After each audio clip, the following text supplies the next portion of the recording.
Nah, buat orang yang dibongkar aibnya, apa yang harus dia lakukan buat menyikapi keadaan gitu ketika ada orang yang mengusik-musik, bongkar-bongkar kondisi dia yang lagi sukses gitu untuk tujuan menjatuhkan.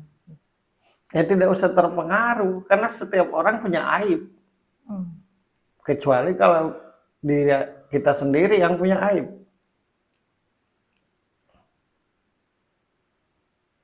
Tidak usah malu, tidak usah terpengaruh. Tetaplah jadi dirimu yang saat ini. Karena setiap orang punya cerita. Pasti. Dan tidak semua cerita itu menyenangkan kan. Jadi orang serendah-rendahnya manusia itu orang yang suka membongkar aib orang. Serendah-rendahnya manusia itu. Karena ketika dia membongkar aib orang, tanpa sadar dia merasa dia tidak punya aib. Nanti aibnya sendiri loh yang akan terbongkar. Itu hukum karma namanya. Dengan sendirinya.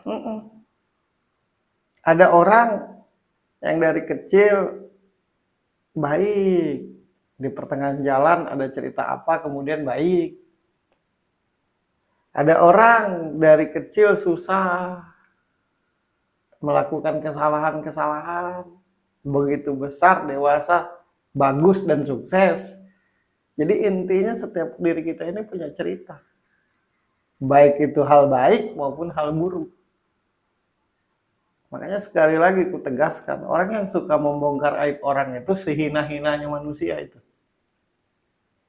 Karena kalau kita ini, kalau Tuhan itu ingin membongkar semua aib hambanya, semuanya punya aib. Tinggal kapasitasnya, ada yang tinggi, ada yang rendah, ada yang biasa. Siapa sih manusia di muka bumi ini yang tidak pernah melakukan kesalahan? Coba tunjuk tangan.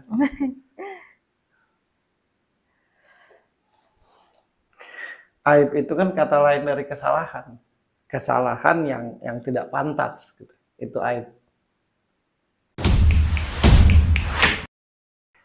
Nah, orang yang suka bongkar aib orang lain kan lo bilang tadi orang yang tidak mau berproses. Iya. Sama apa tadi satu lagi? Yang tidak punya skill. Tidak punya skill. Berarti solusinya setiap orang itu sebaik-baiknya apapun keadaannya harus punya skill. Harus punya kemampuan. Dan mau berproses. Mau berjuang. Perjuangkan keinginan, jangan tinggal terima. Lo sendiri deh, kan sering diajak kerjasama, terus ada banyak hal yang lo tidak mau, ya. Karena lo rasa yaitu membongkar aib. Ya. Tapi di satu sisi lo butuh pekerjaan, ya kan? Nah, gimana lo menyikapi itu? Aku lebih memilih tidak ada kerjaan, kelaparan. Karena tugasku memberi solusi, bukan bongkar aib orang. Terkecuali orang itu sendiri berhadapan langsung sama aku dan berdua. Itu bukan membongkar aib, karena tidak diketahui orang. Membongkar keburukan orang itu aib. Nah itu. Misalkan lo punya masa lalu, ya aku tidak akan membongkar masa lalumu. Kecuali kalau lo datang kepadaku. Karena aku sendiri punya masa lalu. Yang membedakan hanya ceritanya kan. Makanya kan orang yang suka membongkar aib orang itu disebut bangkai makan bangkai.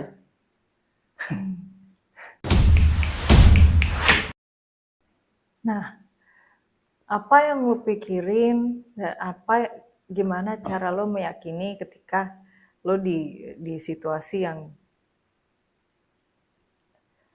yang harus memilih kan. Satu sisi lu butuh pekerjaan, satu sisi lu tidak mau bekerja sama dengan aturan-aturan yang akhirnya membongkar aib orang. akhirnya merugikan banyak orang lain. Nah, gimana lu survive gitu? Gimana lu bertahan hidup? Aku punya agama. Aku yakin dengan Tuhanku. Maka pasti ada jalan keluar yang diridhoi Tuhan.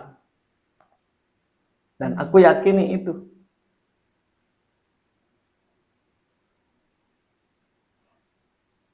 Aku tahu betul apa itu gunanya agama untuk menjadikan aku lebih baik. Dan aku tahu betul bagaimana Tuhanku, yang diharapkan Tuhanku ke aku.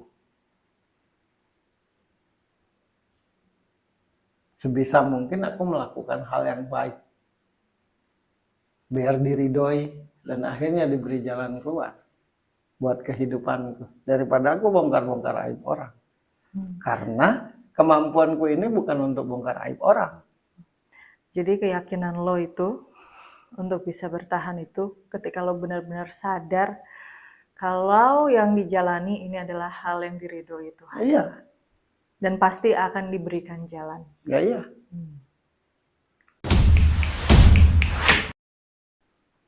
Pokoknya intinya diterima atau tidak, sehina-hinanya orang adalah orang yang membongkar aib orang. Kalau memang peduli dengan kesalahan orang, jangan disebarkan, datangin langsung. Tegur. Didengar atau tidak ya terserah. Tapi kalau disebar-sebarkan, dipamer-pamerin,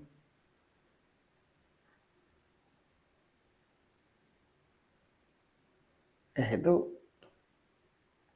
kejahatan yang paling jahat menurutku. Karena yang membongkar itu belum tentu lebih bersih daripada yang dibongkar.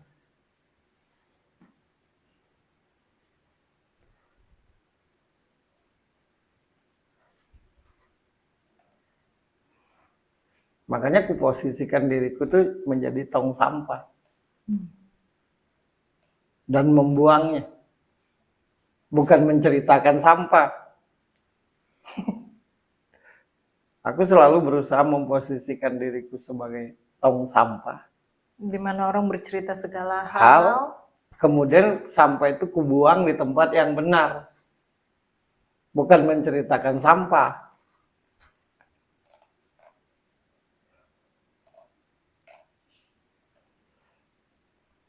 Coba lo bayangkan gini.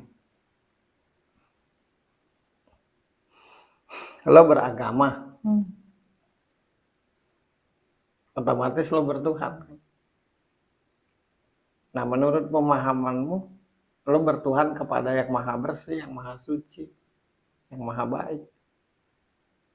Tapi tingkah lakumu membongkar aib orang, ucapmu membongkar aib orang, menceritakan hal-hal yang membuat orang malu, yang menceritakan hal-hal yang membuat orang terhina. Apakah pantas lo disebut bertuhan? Apakah pantas lo disebut orang yang beragama?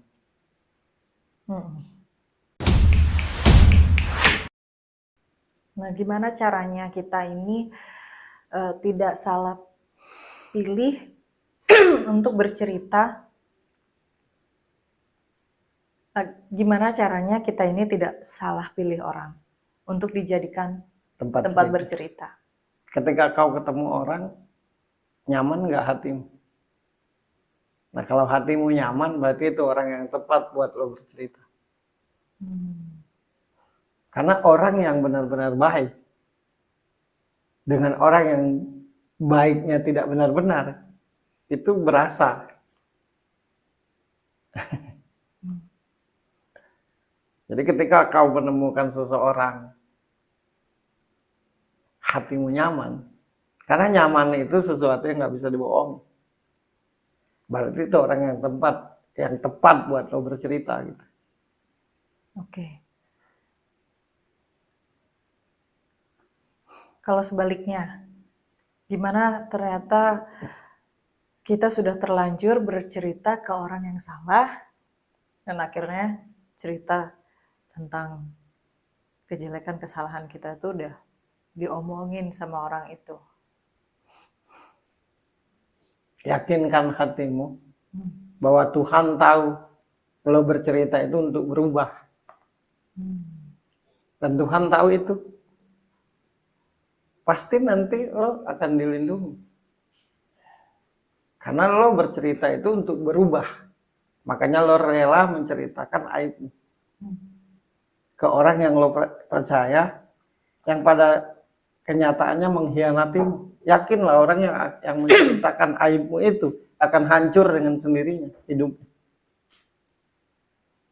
Karena kenapa? Dengan dia menceritakan aibmu, secara tidak langsung dia merasa lebih baik darimu. Dan orang yang merasa lebih baik daripada orang lain itu kata lain dari sombong. Oke.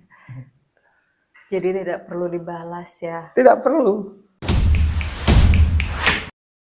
Banyak yang, oh dia melakukan itu. Akhirnya karena sakit hati, kecewa, karena sama-sama tahu, sama-sama melakukan hal yang sama gitu. Dengan sini bongkar ke sana, yang ini bongkar ke Siapapun sini. itu di muka bumi ini, kalau kebiasaannya membongkar aib orang atau menceritakan aib orang, lambat atau cepat hidupnya pasti hancur. Karena Tuhan sendiri yang maha. Kalau dia mau, bisa dia membongkar seluruh aib hambanya. Tapi Tuhan tidak lakukan itu. Malah menutupi aib hambanya. Dengan harapan hambanya berubah. Nah kita manusia biasa, petantang petenteng membongkar aib orang atau menceritakan aib orang. Kemudian dapat duit dari menceritakan aib orang. Kemudian terkenal karena menceritakan aib orang. Kemudian dianggap pahlawan dengan membongkar aib orang. Itu manusia paling hina itu.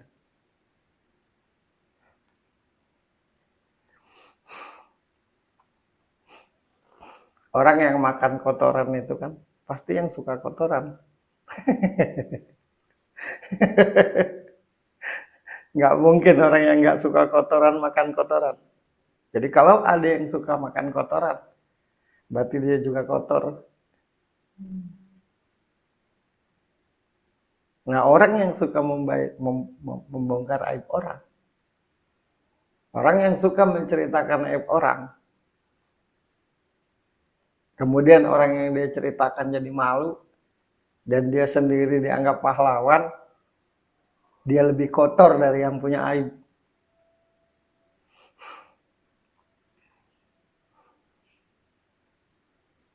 Gak akan mungkin orang yang bersih makan kotoran. Gak akan mungkin orang yang membongkar aib orang itu tidak punya aib.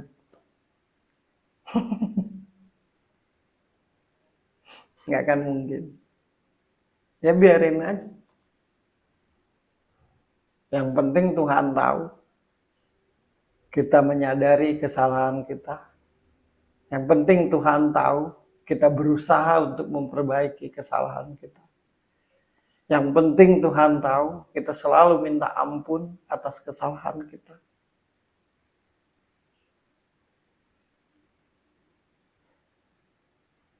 Karena sebaik-baiknya tempat bergantung itu adalah Tuhan.